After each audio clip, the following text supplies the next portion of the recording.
Sam Riversack répond à mes questions. Avant de commencer, je vous précise que Sam Riversack est une autrice auto-éditée qui a écrit le tome 1 de la saga Marie et Lola. Merci à elle d'avoir bien voulu répondre à mes questions et je vous mettrai le lien du podcast du livre dans la barre d'infos. Première question, d'où vous vient l'envie d'écrire? Comment avez-vous commencé? Elle répond. Quand j'étais toute petite, je dessinais beaucoup, des animaux surtout. À l'école, j'ai découvert les livres et j'ai dévoré toutes les histoires qui passaient devant mes yeux. Je me suis alors mise à écrire moi-même et aussi loin que je me souvienne, j'ai toujours aimé ça. C'était des histoires un peu tristes, des amitiés entre enfants et animaux, des mésaventures dramatiques, un peu comme Cro-Blanc. Les chiens m'inspiraient beaucoup, mais à l'adolescence, j'ai préféré écrire des histoires d'amour et de la poésie. Mon truc, c'était les poèmes, l'amour, toujours. Puis, j'ai fait beaucoup de peinture et de musique, mais le démon de l'écriture ne m'a pas quitté pour autant.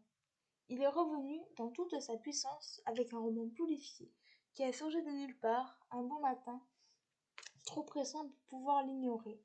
Je l'ai donc écrit, mais quand j'ai voulu le publier, j'ai été prise par une nouvelle inspiration, un roman humoristique qui s'est imposé lui aussi. Je ne sais pas résister à la muse, l'autre attendrait.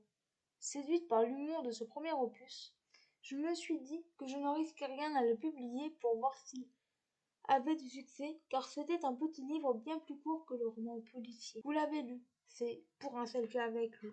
Marie et Lola ont été plébiscités par des lecteurs du monde entier, alors j'estime que j'ai eu beaucoup de chance. Deuxième question, comment construisez-vous vos personnages? Elle répond, ils viennent naturellement. Ce sont des personnes que je croise ou que j'ai croisées dans ma vie qui me les inspirent. Je les façonne selon des critères cinématographiques.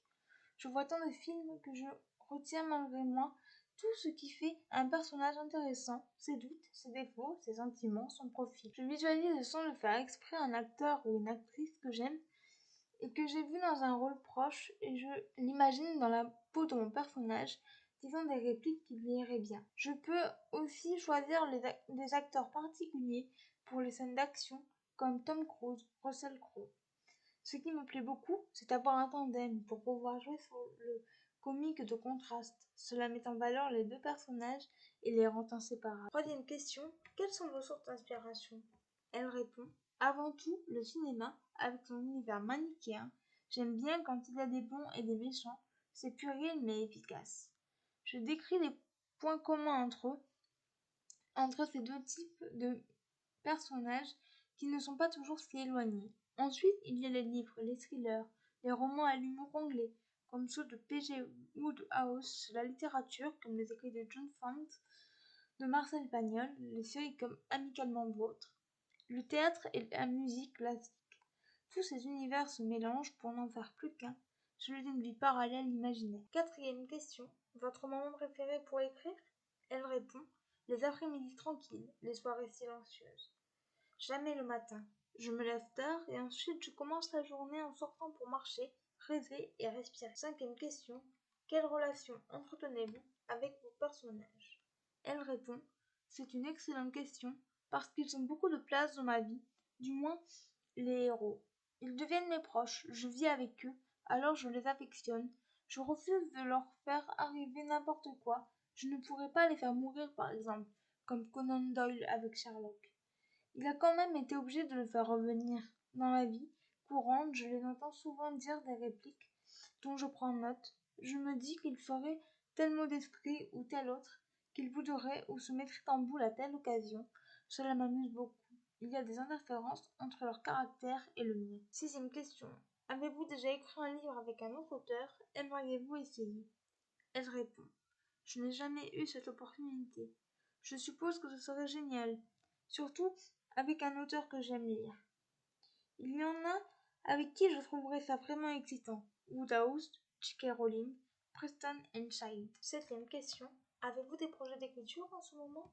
Elle répond.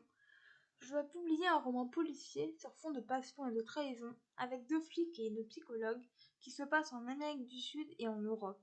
J'ai commencé à écrire la suite des aventures de Marie et Lola, puis j'écris la suite du roman policier. Huitième question. Quel est votre endroit préféré pour écrire? Elle répond. À la maison, sur mon bureau, avec vue sur le jardin. 9e question. Quelles sont vos passions? Elle répond. J'aime jouer du piano, voyager, découvrir de nouveaux pays, faire des balades, visiter des musées, écouter des concerts, cultiver des fleurs, inviter des amis à dîner. 10e question. Votre signe astrologique? Elle répond. Je suis du signe du lion. 11e question. Si vous étiez une capitale mondiale, quelle serait-elle? Elle répond. Question très difficile. Je serais Rome en hiver et Vienne en été. 12e question. Votre plat préféré? Elle répond. Un bœuf bourguignon façon Bocuse. 13e question. Si vous étiez un animal, lequel seriez-vous? Elle répond. J'aimerais être un petit écureuil roux qui saute de branche en branche, tel un acrobate au-dessus du monde.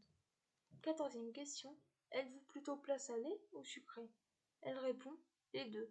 J'aime terminer un repas par un mets sucré. 15e question. Thé ou café? Elle répond. Encore les deux. Je prends un café et un thé au petit déjeuner et un autre café à midi. J'aime aussi boire un chocolat l'après-midi. 16e et dernière question. Que préférez-vous écrire? Les personnages? Les lieux? Elle répond. Les uns ne vont pas sans les autres. Il faut les deux pour faire un roman. Les personnages, c'est plus amusant, plus vivant. Les lieux, cela fait rêver quand j'écris.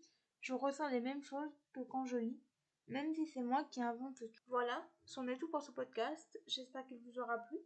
N'hésitez pas à me donner vos avis et vos commentaires sur YouTube, à vous abonner à la chaîne.